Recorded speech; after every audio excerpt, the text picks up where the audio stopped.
ওঠো। না আমি যাবো না। আরে ওঠো, রাস্তার মধ্যে এরকম অসভ্যতা আমি করো। কোথাও ছাড়বি আমায়। কি কোথাও অসভ্যতা? যাবো না, আমি কোথাও যাবো না, আমার ভালো লাগছে না। তুমি ইচ্ছা করে আমাকে রামপুরে এমন একটা জায়গায় এনে রাখলে যেখানে জানো যে কিচ্ছু পাওয়া যাবে না, পূজা কিচ্ছু শপিং করতে পারবে না। কারণ আগের বার আমি দিল্লি থেকে অনেক কিছু শপিং করেছিলাম, তো তোমার জন্য কিছু কিনিনি, তার জন্য তোমার গায়ে লেগে গেছে। আর এইবার আমি যাতে কিনতে না পারি সেই জন্য সিমলা মেলে নিয়ে গিয়ে, জানো মেলে নিয়ে গিয়েও আমাকে কিছু কিনতে দিল না।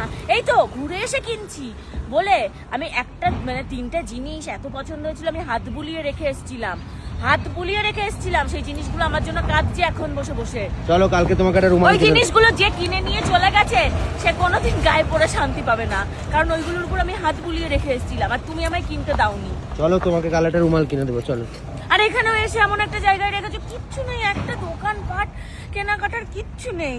আমি এইবার এই সিমলা ট্রিপে এসে আমি কিচ্ছু কিনতে পারলাম না, আমার ভালো লাগছে না, আমার শরীর খারাপ লাগছে কিছু কিনতে পারিনি বলে। হ্যাঁ শরীর খারাপ লাগছে, নাকামি করো না, চলো ওঠো ওঠো ওঠো। এই তোমাদের কার বর্গ এরকম অসভ্যতামি করে? নতুন বিয়ে হয়েছে তারপরেও 4 মাসের নতুন একটা বউকে কে গো এরকম অসভ্যতামি করে?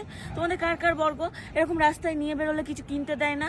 এই ভুলিয়ে ভালিয়েই তো পরে এসে কিনছি করে আর পরে কিনতে দেয় না। চলো সামনে আছে, ওখান থেকে কিনে দেবো, চলো চলো। না আমি যাবো না।